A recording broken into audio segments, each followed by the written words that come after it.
Bom, eu peguei um exercício aqui para a gente fazer junto, né? O primeiro deles. Faça um programa que monte 3 vetores de 1 a 20 contendo o número quadrado e a raiz quadrada do número. Bem simples, tá? A gente pode escolher comando de laço por enquanto, mas quando você tem valor inicial e valor final, é mais simples você utilizar um comando for, né? Então vamos lá, vamos colocar a estrutura for aqui do lado, que a gente já conhece. Coloca o laço, certo? Está ali disponível. São 20 valores, então eu vou colocar o meu n aqui, vou colocar uma constante numérica 20, perfeito, legal, tá aqui. Se atente ao detalhe agora, né? Eu não estou pedindo que ele comece no 0, eu quero que ele vá de 1 a 20. Então, no primeiro momento, às vezes você pode até pensar em colocar o valor 21 aqui. Mas se você colocar o valor 21 aqui, ele vai de 0 a 20. Eu não quero isso. Eu quero que ele vá de 1 a 20. Então, o que eu vou fazer? Se o meu i, obrigatoriamente, sempre começa do 0, eu venho aqui e coloco um incremento simples, mais um, tá? Faço a ligação. Então, aqui eu tenho 1, 2, 3, lógico, né? Já somando 1 no valor 0, desprezando esse cara. Como eu preciso montar 3 vetores, o jeito mais simples de fazer isso é a seguinte forma, né? Eu pego essa linha aqui do meu i, clico, vou até a ponta do meu laço fora aqui, clico. Lembra? Aqui agora ele vai gerar um vetor para mim automaticamente. Então, se eu apertar o botão direito do mouse, crio indicador. Sempre à minha direita é um indicador, né? Então, create indicador. Quando eu faço isso, eu tenho aqui um vetor de saída. No meu caso aqui agora, eu tenho o vetor do número, né? Então, eu vou escrever assim aqui, ó, bem simples. Com o meu azinho, número, perfeito. Aí, vou deixar só um pouquinho aberto, não vou abrir todos, lógico. Eu estou pedindo o quadrado e a raiz quadrada do número. Para fazer o quadrado, eu venho aqui nas minhas funções numéricas e eu tenho lá um square quadrado, né? Então, basta o quê? Eu ligar nessa linha aqui, aqui eu ligo aqui, e aqui eu ligo na ponta do meu for. Eu vou ter aqui conjunto de 1 a 20, o quadrado dos valores. Então, clico o botão direito e vou criar, sempre à direita, um indicador. Perfeito? Então, vou chamar esse cara aqui de quadrado, é isso? Vou puxar ele daqui, ó. Puxar ele um pouquinho mais para baixo, aqui. E com o meu azinho, novamente, eu venho aqui e digito quadrado, certo? Ok. Tá pedindo ainda a raiz quadrada, mesmo procedimento. Botão direito, paletinha numérica, raiz quadrada, ligo aqui, ó. Aí eu tenho a raiz quadrada do número, ligo na ponta, né? E botão direito do mouse, crio indicador. Perfeito. Criei aqui um indicador. Às vezes pode gerar uma dúvida em você ou um questionamento das cores, né? A gente não falou sobre cores ainda, mas eu posso adiantar para vocês que o azul e o laranja são valores numéricos no LabVIEW.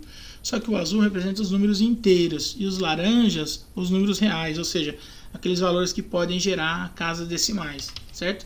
Uma raiz quadrada, provavelmente, com certeza, né? Vários valores com casas decimais, certo? Então eu vou trabalhar aí com um valor double, certo? Um valor real, joia?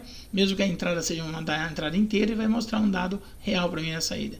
Se você executar esse exercício, tá aí, né? Eu tenho os números aqui, 1, 2, 3. Se você abrir o laço, continuar aqui, ó, todos os valores, exatamente até 20, perfeito, certo? E aqui eu tenho o quadrado de cada um deles, perfeito, até o 20. E nesse caso aqui eu tenho a raiz quadrada de cada um deles, né? O que eu digo para os meus alunos é o seguinte, né? Aqui é interessante, né? A raiz tem números com 4 casas após a vírgula, números sem casas após a vírgula. A gente pode até formatar isso daí, né? Como, né? Só apertar o botão direito em cima do objeto, tem aqui Display Format. E eu escolho, eu falo assim, eu quero um número com casas decimais, eu quero com 2 dígitos de precisão, por exemplo, e eu não quero esconder os zeros. Ok, perfeito. Então agora eu tenho todos os números de saída aqui com 2 casas após a vírgula, inclusive os números que possuem 00 nas casas decimais.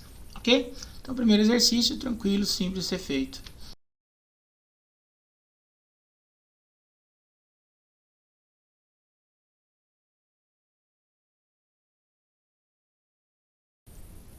vamos pegar aqui um segundo exercício, né, para a gente fazer juntos aqui.